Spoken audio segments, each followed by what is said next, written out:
James Gunn decidiu dar uma entrevista aqui falando o que tá acontecendo com o cinema de heróis. Cinema de super-heróis, né? Esses filmes aí da Marvel, da DC. Ele que transitou na Marvel, fez 3 filmes, né? O terceiro saindo agora, o Guardiões da Galáxia Volume 3. E hoje ele é o grande chefão da DC. É o cara que comanda a DC, está planejando o futuro, vai dirigir o próximo filme do Superman, está escrevendo, está montando todo um time para criar esse universo de super-heróis dentro do cinema, e ele fez uma autocrítica, hein?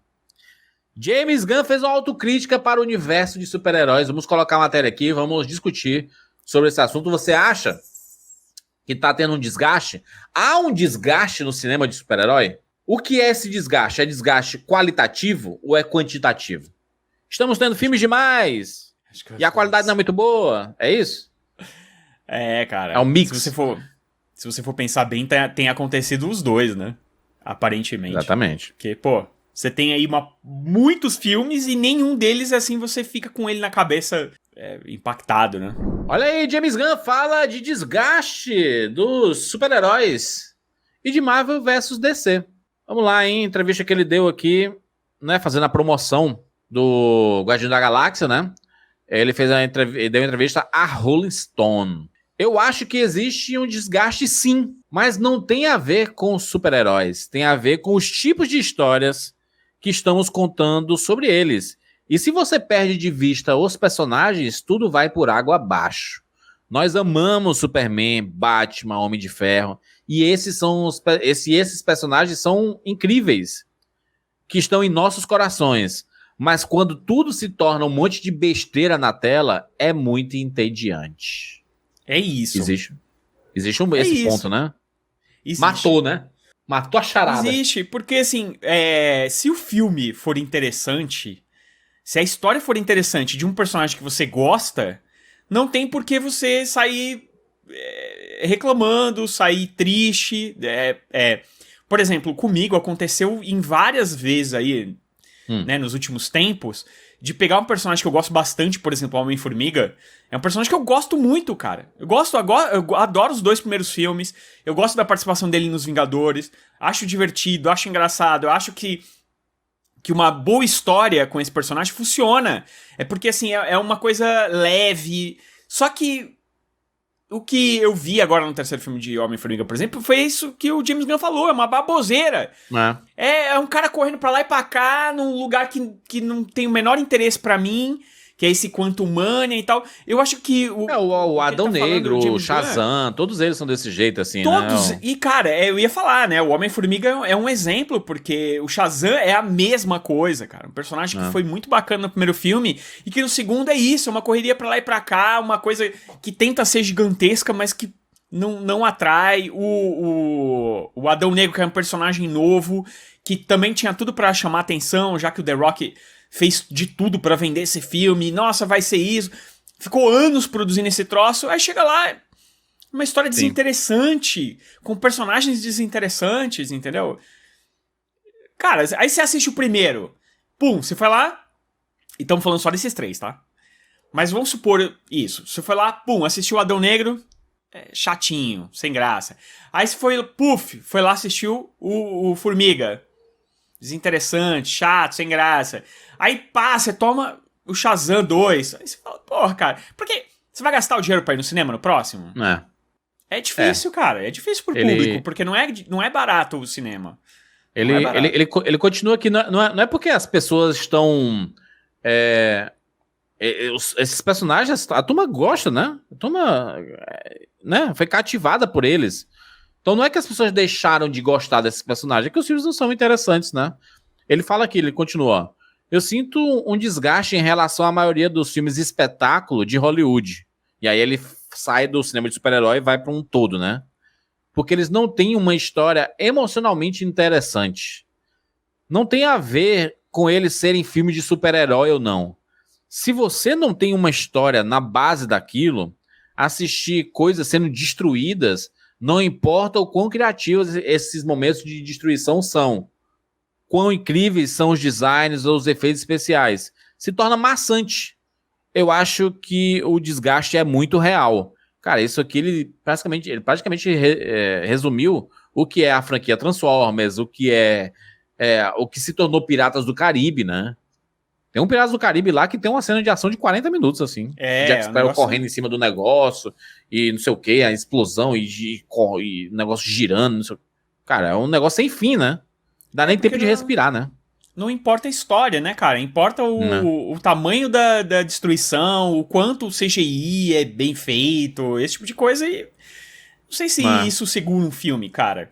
Vamos pegar um exemplo. Eu queria pegar um exemplo aqui, por exemplo, do John Wick, o último, né? Que é um filme que a gente já pode chamar ele um pouco de blockbuster, mas não chega nem perto desses filmes. E também é basicamente uma destruição do começo ao fim. Só que, cara, ele tá com... Essa destruição toda, né? Essa bateção toda, essa porradaria toda, tá contando uma história. E é por isso que as pessoas gostam. Existe um dilema emocional do personagem do Donnie Yen. Existe uma razão de... E, né? tudo aquilo que tá acontecendo tá ajudando a contar a história do personagem John Wick e dos personagens que estão em volta dele. Não é uma destruição pela destruição em si, entendeu? Que é o que a gente tem visto nos filmes de herói e nos blockbusters. Um dos blockbusters também que foi horroroso é o Jurassic Park, o Jurassic World 3. Sim. Que foi terrível. E é isso também, cara. É um grande parque de diversões, né? Brincadeira com o Jurassic Park. Mas é isso, é um grande parque de diversões em que a história pouco importa, tá ligado? Precisa ter essa conexão emocional, que é uma parada que os filmes do James Gunn, principalmente esses Guardiões da Galáxia, eles têm. Eles têm a piada, eles têm piada besta, tem uma bobagem, não sei o que, piriri, pororó, mas tem uma conexão. Primeiro filme, Chris Pratt lá, com o negócio, a conexão com a mãe dele, né?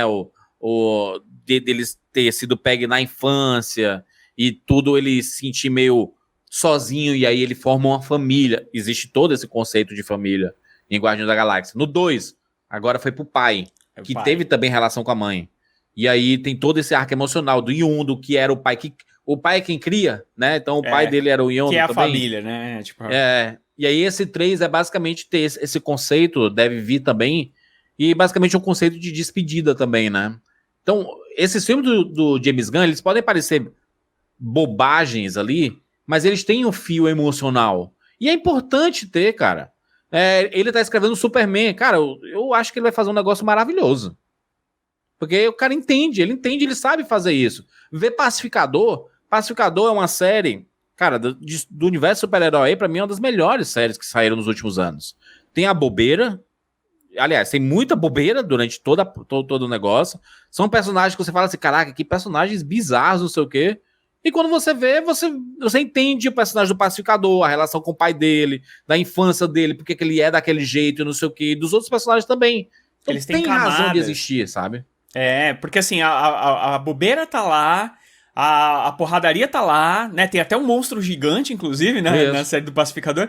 Só que isso não soa gratuito. Soa como resultado de alguma coisa que tá acontecendo de verdade na tela. Né? O próprio Esquadrão Suicida dele, né? De personagens. Também. O Esquadrão Suicida dele tem toda uma relação desses personagens, o passado deles, né?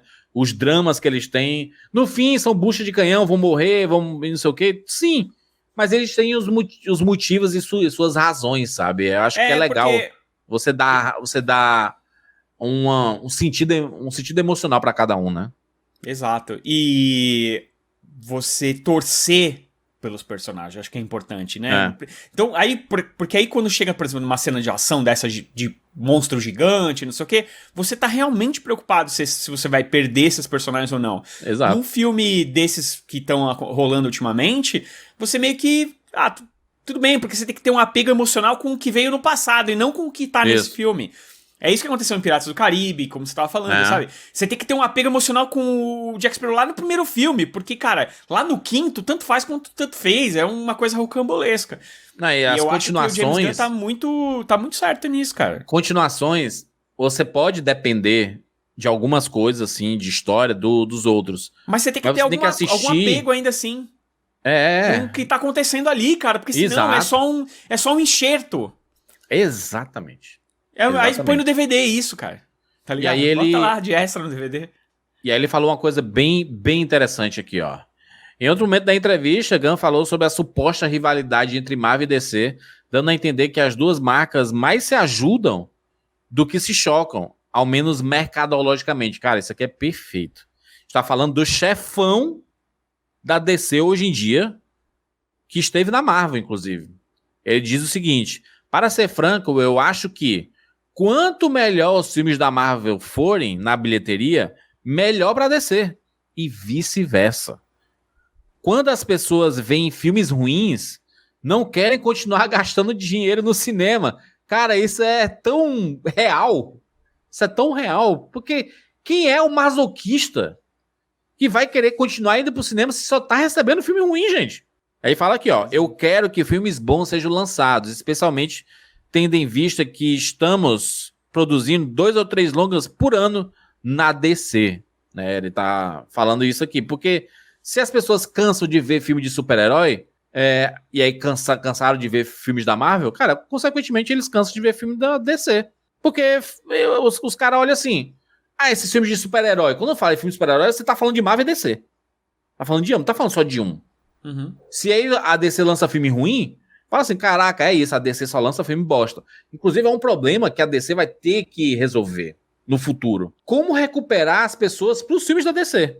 Como fazer as pessoas acreditarem que essa aqui é uma nova DC, com novas histórias, com novos pensamentos, com o universo conectado? Como é que as pessoas vão se convencer a voltar aí pro cinema a assistir um filme da DC? Porque o The Batman foi um respiro. A gente viu assim, caraca, que filme legal. Mas não fez bilhão de bilheteria. Né? Fez seus 700 e poucos milhões, que foi uma grana já muito boa, assim, e se espera que inclusive ganhe mais no futuro. Mas é o filme do Coringa. Por que o filme do Coringa deu bom? Porque ele é diferente, não é porque ele é maravilhoso, ele é espetacular e não sei o quê. É porque ele é diferente, né? Isso chama atenção. Acho que o próprio Batman também, né? O próprio Batman, o Batman também, é diferente, o The ele Batman meio é diferente. é meio que ele grita que ele não faz parte daquele universo que tava rolando já antes, entendeu? Ele faz isso propositalmente. Eu acho que vai ter que ser assim também. Nos filmes do James Gunn, quando eles vierem, vai ter que gritar que, olha, gente, isso aqui é outra parada, não é mais aquilo que era antes, entendeu? Ele termina aqui a entrevista dele, que foi muito bom, inclusive. Todo filme da Marvel é uma propaganda para os filmes de quadrinhos em geral, e todo filme da DC também. Não quero que as pessoas sintam medo de ir ao cinema para assistir a um desses filmes. Se os dois estúdios estão fazendo coisas boas, é a situação ideal. E nesse ponto nós podemos conversar sobre rivalidade, o que é divertido, né? Que é assim, né? É aquele negócio do... se os dois estão fazendo coisas boas, quem tá fazendo melhor? E aí é uma rivalidade boa, né? Porque você tá indo com um patamar mais acima aqui, né? Agora, se os dois estão entregando coisas ruins, é uma rivalidade bosta essa daí, né? Que rivalidade é essa, mas se a Marvel tá entregando filme ruim e a DC tá entregando filme ruim, cara, quem é pior, futuro, né? É uma disputa futuro. De quem é pior, é isso? É um negócio que tem tudo pra dar errado, né? Exato. Cara, excelente entrevista aqui do James Gunn. E que sorte da DC, mano. Que sorte da DC ter conseguido esse cara. E tomara que ele fique por alguns anos pra gente ter realmente filmes bacanas, filmes divertidos. Tomara que a Warner mantenha esse cara, né? Porque exatamente. E o Kevin Feige deve esmurrar a parede, assim, de raiva do que perdi o James Gunn, cara. O James Gunn poderia ser o real futuro Kevin Feige.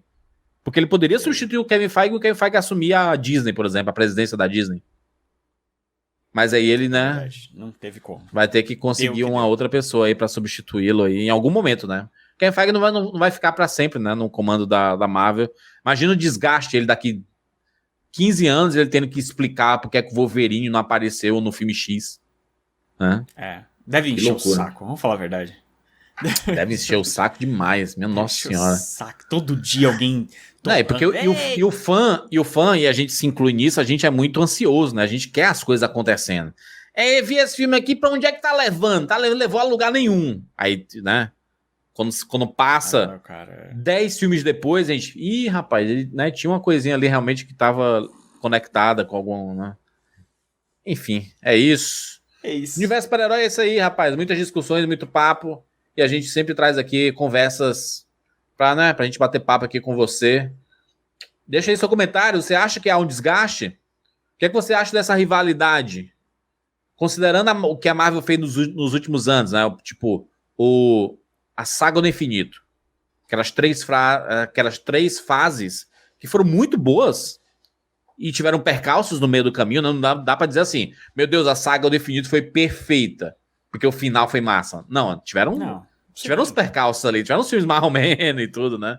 Mas o final foi satisfatório, que é uma coisa boa, né? Pra você concluir bem uma saga. Você acha que a partir da fase 4 o nível caiu mesmo? Coloca nos comentários. Você acha que a DC vai dar a volta por cima? Nos últimos anos, né? Só buraco, né? Tem um poço e tá sem fundo, assim. Você olha, é infinito, sabe? Que nem você olha pro mar e aí você vê o mar assim, infinito. É a DC cavando lá, né? Tá difícil. Tá o Adão Negro, né? Nadando lá, e tá o Shazam lá, né? Será que o Flash vai estar aí? Será que o Besouro Azul vai estar aí? Será que Aquaman 2 vai estar aí? Só o tempo vai dizer aí. Mas o futuro da DC, ele é realmente um promissor, eu diria. Se vai dar bom ou não, aí são outros 500 e é outra discussão que a gente tem aqui. Se inscreve no nosso canal e clica no sininho para ser notificado a cada vídeo novo. Sempre que tiver novidade aqui, a gente volta para bater papo com você aí. É isso. Nos encontramos na próxima. Tchau, tchau. Tchau.